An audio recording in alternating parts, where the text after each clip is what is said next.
Doctor, അതേപോലെ അടുത്ത ദിവസങ്ങളിൽ വന്നൊരു വിവാദമാണ് മുസ്ലിം ലീഗിൻ്റെ പേരാമ്പ്രയിലെ MLA ആയ ഫാത്തിമ തഹ്ലിയ ഒരു പൊതുചടങ്ങ് നടക്കുമ്പോൾ അവിടെ വിളക്ക് കൊളുത്തി ഉദ്ഘാടനം ചെയ്യുന്നുള്ളത്. അപ്പോൾ അതിനെതിരെ പല ശബ്ദങ്ങളുണ്ടായിരുന്നു. ശശികല ടീച്ചറൊക്കെ അവരെ സപ്പോർട്ട് ചെയ്തുകൊണ്ട് വന്നിരുന്നു. പക്ഷേ സമസ്ത പറഞ്ഞത് ഇത്തരം ആചാരങ്ങൾ ഇനിയും ചെയ്യുകയാണെങ്കിൽ, ആചാരങ്ങൾ ലംഘിച്ചാൽ പുറത്താക്കുമെന്നൊരു ഭീഷണിയാണ് സമസ്ത ഉയർത്തിയത്.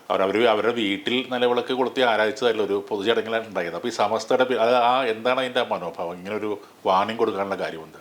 നേരത്തെ ജയിലിൽ ചെയ്തിട്ടുണ്ടെന്നൊന്നും വാണിംഗ് കൊടുത്തിട്ടില്ല. മതത്തിൽ നിന്ന് അങ്ങനെ ഒരു പുറത്താക്കുമെന്നുള്ള ഭീഷണിയാണ് ഇപ്പോൾ കൊടുത്തിരുന്നത്. അതെന്താണ് അതിൻ്റെ പിന്നിലുള്ള സമസ്തയുടെ എന്താണ് ഉദ്ദേശം? സമസ്ത എന്ന് പറയുന്നത് കേരളത്തിലെ ഈ സുന്നി വിഭാഗത്തോട് ബന്ധപ്പെട്ട് വരുന്ന ഷാഫികളോട് ബന്ധപ്പെട്ട് വരുന്ന ഷാഫി മദ്ഹബ് പുലർത്തുന്നവരുടെ പണ്ഡിത സഭയാണ്, അല്ലെ പണ്ഡിത സമൂഹമാണ് ഈ പറയുന്ന സമസ്ത എന്ന് പറയുന്നത്. അപ്പോൾ സമസ്ത എന്ന് അപ്പം ഇസ്ലാം മതത്തിനൊരു കാഴ്ചപ്പാടുണ്ട്. ഇസ്ലാം മതം പറയുന്നത് ദൈവത്തിന് പൂർണ്ണമായും കീഴ്പ്പെട്ടവനാണ് വിശ്വാസി എന്ന് പറയുന്നത്. ഒരു മുസ്ലിം എന്ന് പറയുന്നത് ദൈവത്തിന് പൂർണ്ണമായി കീഴ്പ്പെട്ടവനാണ്. അവൻ്റെ ഇടയിൽ ഒരു പണ്ഡിതനോ അല്ലെങ്കിൽ ഒരു മൗലവിയോ അല്ലെങ്കിൽ അതിനോട് അനുബന്ധിച്ചുണ്ടാകുന്ന മറ്റു നാമങ്ങൾ ഒന്നും തന്നെ ആവശ്യമില്ല. ഒരു വ്യക്തികൾക്ക് സ്ഥാനമില്ല. ദൈവവും വിശ്വാസവും തമ്മിലുള്ള കരാറും അല്ലെങ്കിൽ അവരുടെ ഇടയിൽ അവർ മാത്രമേ ഉള്ളൂ. വിശ്വാസമാണ് അവരുടെ ഇടയിൽ പ്രവർത്തിക്കുന്നത്. അപ്പോൾ ഇതാണ് ഇസ്ലാം മതം മുന്നോട്ട് വെക്കുന്നത്. അതായത് പണ്ഡിത സമൂഹത്തിനൊന്നും ഇസ്ലാം മത സമൂഹത്തിൻ്റെ ഇടയിൽ വലിയ സ്ഥാനമൊന്നുമില്ല. വിശ്വാസിയായിട്ടുള്ള ഒരാൾക്ക് ഇസ്ലാം മതം മുന്നോട്ട് കൊണ്ടുപോകാൻ വേണ്ടി ഒരു പണ്ഡിതൻ്റെയും സഹായം ആവശ്യമില്ലെന്നാണ് നമ്മൾ ആദ്യം മനസ്സിലാക്കേണ്ടത്. അപ്പോൾ പണ്ഡിത സമൂഹം ചെയ്യുക എന്ന് പറയുന്ന ഒരു യാഥാസ്ഥിക സമൂഹമാണ്. യാഥാസ്ഥിക സമൂഹം എന്ന് പറയുമ്പോൾ അതൊരു പുരുഷ കേന്ദ്രീകൃത യാഥാസ്ഥിക സമൂഹമാണ്. അപ്പോൾ അബ്രാഹ്മിക മതങ്ങളെല്ലാം തന്നെ, അബ്രാഹ്മിക മതങ്ങളോട് ബന്ധപ്പെട്ട് വരുന്ന എല്ലാ മതങ്ങളും തന്നെ പുരുഷ കേന്ദ്രീകൃതമാണ്. അവർക്ക് അവരുടേതായിട്ടുള്ള ഒരു അപ്രമാദിത്വം വിശ്വാസികളുടെ ഇടയിൽ ഉണ്ടാക്കിയെടുക്കണമെങ്കിൽ ഇത്തരം കാര്യങ്ങൾ അവർ കാലങ്ങളോളം അല്ലെങ്കിൽ ഇടയ്ക്കിടെങ്കിൽ പറഞ്ഞുകൊണ്ടിരിക്കണം. ഇപ്പോൾ തഹ്ലിയ ഫാത്തിമ എന്ന് പറയുന്ന MLA ഒരു ഹോട്ടലിൻ്റെ ഉദ്ഘാടനത്തോടനുബന്ധിച്ചിട്ടാണ് നിലവിളക്ക് കൊളുത്തുന്നത്. അപ്പോൾ ആ നിലവിളക്ക് കൊളുത്തിയ കാര്യത്തെ ഈ പണ്ഡിത സമൂഹം അല്ലെങ്കിൽ ആ പണ്ഡിത പുരുഷ കേന്ദ്രീകൃത വർഗം നിരാകരിക്കുകയാണ്. അവർ പറയുന്നത് അന്ധവിശ്വാസത്തിൻ്റെ ഭാഗമായിട്ട് നിലനിർത്തിപ്പോരുന്ന ഒരു ആചാരത്തെയാണ് ഇസ്ലാം മത വിശ്വാസിയായിട്ടുള്ള ഒരു പെൺകുട്ടി ചെയ്തതെന്നാണ് പറയുന്നത്. അപ്പോൾ അന്ധവിശ്വാസം എന്ന് പറയുന്ന സംഭവം ആരെയാണ് ചൂണ്ടിക്കാണിക്കുന്നത്? കേരളത്തിലെ ഹിന്ദുമത വിഭാഗത്തോട് ബന്ധപ്പെട്ട് വരുന്നതാണ്. അപ്പോൾ നമ്മൾ മനസ്സിലാക്കേണ്ടത് എല്ലാ വിശ്വാസങ്ങളെയും ഞങ്ങൾ അംഗീകരിക്കുന്നതെന്ന് ഇസ്ലാമിക പണ്ഡിത സമൂഹം പറയാറുണ്ടിരുന്നു. പക്ഷേ എല്ലാ മതവിശ്വാസത്തെയും ഇസ്ലാം മത പണ്ഡിത വിശ്വാസം അംഗീകരിക്കുന്നില്ലെന്നുള്ള ഏറ്റവും പ്രധാനപ്പെട്ട ഒരു കാര്യമാണ് തെളിയുന്നത്. ഈ ബിംബാരാധകരായിട്ടുള്ള ബഹുദൈവ വിശ്വാസികളായിട്ടുള്ള ഹിന്ദുമതങ്ങളോ അല്ലെങ്കിൽ അതിനോടനുബന്ധിച്ചുള്ള മറ്റു വിഭാഗങ്ങളോ ഒന്നും തന്നെ ഇസ്ലാമിൻ്റെ കാഴ്ചപ്പാടിൽ ദൈവവിശ്വാസികളല്ല എന്ന് തന്നെയാണ് ഇവർ പറഞ്ഞു വെക്കുന്നത്. അത് മറ്റൊരു പക്ഷം.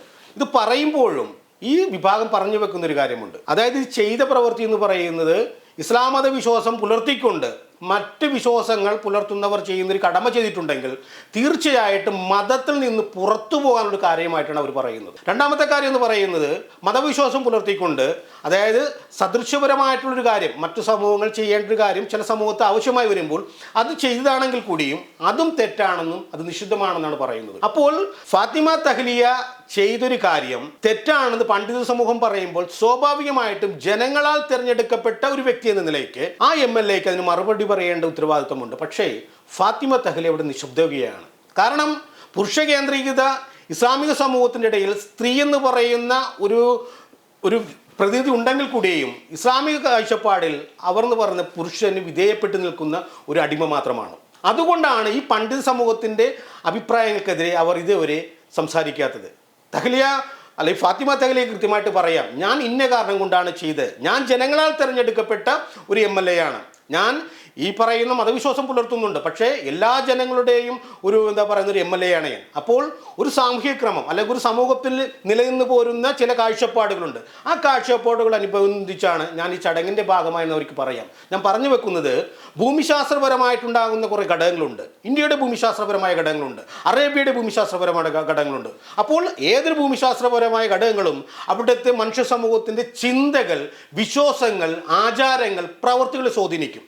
അപ്പോൾ ഇതൊരു മതവിശ്വാസത്തിൻ്റെ ഭാഗമായിട്ടല്ല ഞാൻ ഈ പറഞ്ഞു വെക്കുന്നത്. വിളക്ക് കത്തിക്കുക എന്ന് പറയുന്നൊരു കാര്യത്തെ മതവിശ്വാസത്തിൻ്റെ ഭാഗമായിട്ട് നമ്മൾ എടുക്കേണ്ടതില്ല. കാരണം ഭൂമിശാസ്ത്രപരമായിട്ടുണ്ടാകുന്ന ഇന്ത്യ എന്ന് പറയുന്ന അല്ലെങ്കിൽ കേരളം എന്ന് പറയുന്ന ഒരു ഭൂപ്രദേശത്തെ സംസ്കാരത്തിൻ്റെ ഭാഗമായിട്ടാണ് വിളക്ക് കത്തിക്കുക എന്ന് പറഞ്ഞൊരു ചടങ്ങിൻ്റെ ഭാഗമായിട്ട് നമ്മൾ മാറുന്നത്.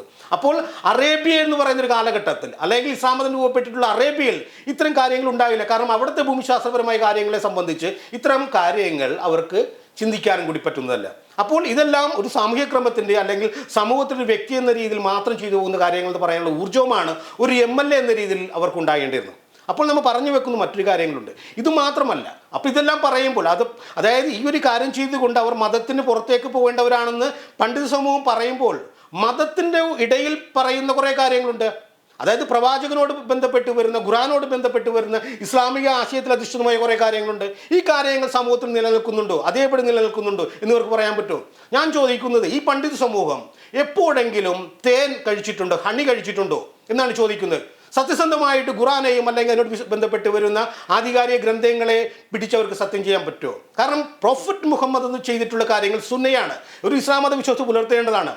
താൻ ഇനി മുതൽ തേൻ ഭക്ഷിക്കില്ലെന്ന് ഐഷയോട് മുഹമ്മദ് പറഞ്ഞിട്ടുണ്ട്, അത് ഹദീസുണ്ട്. അപ്പോൾ തേൻ ഭക്ഷിക്കുക എന്ന് പറയുന്നത് സുന്നിയായി ഭക്ഷിക്കാൻ പാടില്ലെന്ന് പറയുന്നത് സുന്നിയാണെങ്കിൽ കേരളത്തിലെയോ അല്ലെങ്കിൽ ഇന്ത്യയിലോ ഈ പറയുന്ന സുന്നി പണ്ഡിതന്മാർ ഒരിക്കലും ഇത്തരം കാര്യങ്ങൾ ചെയ്യാൻ പാടില്ല. മുഹമ്മദ് തന്നെ പറഞ്ഞിട്ടുണ്ട്, അതായത് മേശമേൽ ഇരുന്നു കൊണ്ട്, മേശയിൽ ഭക്ഷണം വെച്ച് ഞാൻ ഒരിക്കലും ഭക്ഷണം കഴിച്ചിട്ടില്ല, ചാരി ഇരുന്നു കൊണ്ട് ഞാൻ ഭക്ഷണം കഴിച്ചിട്ടില്ലെന്ന് മുഹമ്മദ് പറഞ്ഞിട്ടുണ്ട്. അല്ലെങ്കിൽ മുഹമ്മദ് അതിൻ്റെ സുന്നയിൽ പറയുന്നുണ്ട്. ഈ ഹലാലായ ഹോട്ടലുകൾ അല്ലെങ്കിൽ അതിസമ്പന്നതയോട് ബന്ധപ്പെട്ട് ജീവിക്കുന്നവരാകട്ടെ, താഴെത്തട്ടിലുള്ളവരാകട്ടെ, അത്യാവശ്യമായിട്ട് അവരുടെ ഭക്ഷണകാര്യങ്ങൾ ഒരു മേശയോ അല്ലെങ്കിൽ ചാരിയിരിക്കാനുള്ള കസേരയുണ്ട്. ഈ പറയുന്ന പണ്ഡിത സമൂഹം മേശമേൽ ഭക്ഷണം വെച്ചിട്ടോ അല്ലെങ്കിൽ ചാരി ഇരുന്നു കൊണ്ടാണ് ഭക്ഷണം കഴിക്കുന്നത്. അങ്ങനെയാണ് അവരെല്ലാം ഇസ്ലാം മതത്തിനെതിരെ പ്രവർത്തിക്കുന്നവരാണ്. അപ്പോൾ ഒത്തിരി കാര്യങ്ങൾ ഇതിനോട് ബന്ധപ്പെട്ട് നമുക്ക് പറയാൻ പറ്റും. അപ്പോൾ സ്ത്രീ എന്ന രീതിയിൽ ഇത്തരം ഒരു കാര്യം പറയുമ്പോൾ അടിമത്തം പേറുന്ന അല്ലെങ്കിൽ കീഴാള പദവി പേറുന്ന ഒരു സ്ത്രീയായ ഒരു ഘടകം എന്ന രീതിയിലാണ് തഹ്ലിയ ഫാത്തിമ ഈ രീതിയിൽ പറയുന്നത്. അതോടൊപ്പം തന്നെ അന്ധവിശ്വാസത്തിൽ അധിഷ്ഠിതമായ ഒരു വിഭാഗത്തിൻ്റെ ചെയ്തികളെ നമ്മൾ പിന്തുടരേണ്ടതുണ്ടോ? അങ്ങനെ അവരെ അനുകരിക്കേണ്ടി വന്നാൽ നമ്മൾ പുലർത്തേണ്ട അല്ലെങ്കിൽ നമ്മുടെ സംസ്കാരത്തിൻ്റെ ഭാഗമായിട്ടുള്ള അല്ലെങ്കിൽ അറബുവൽക്കരിക്കപ്പെട്ട ഒരു സംസ്കാരത്തിൻ്റെ അടയാളങ്ങൾ പിൻകാലത്ത് ഇല്ലാതായി പോകുന്നൊരു ഭയവും ഇതിൻ്റെ പുറകെ പ്രവർത്തിക്കുന്നുണ്ട്. അപ്പോൾ നമ്മൾ പറഞ്ഞു വെക്കുന്നൊരു കാര്യം എന്ന് പറയുന്നത് ചില ഘടകങ്ങൾ, ആ ചില ഘടകങ്ങൾ എന്ന് പറയുന്നത് സമൂഹത്തിൻ്റെ ഐക്യത്തിൻ്റെ അല്ലെങ്കിൽ സമൂഹത്തിൻ്റെ ഒത്തൊരുമലിൻ്റെ ഭാഗമായിട്ടാണ് ഇത്തരം ചടങ്ങുകൾ സംഘടിപ്പിക്കപ്പെടുന്നത്. മതവിശ്വാസത്തോട് ബന്ധപ്പെട്ട് വരുന്ന ഒരു ചടങ്ങ് അല്ലെങ്കിൽ വിളക്ക് കത്തിച്ചെന്ന് തന്നെ ഇരിക്കട്ടെ, ഇവിടെ ശിക്ഷ അനുഭവിക്കേണ്ടത് വിശ്വാസിയായിട്ടുള്ള ഫാത്തിമ തഹ്ലിയാണ്, അല്ലാതെ മതപണ്ഡിതന്മാർ കൊടുക്കുന്ന അവിടെ ശിക്ഷയല്ല അവിടെ വെക്കേണ്ടത്.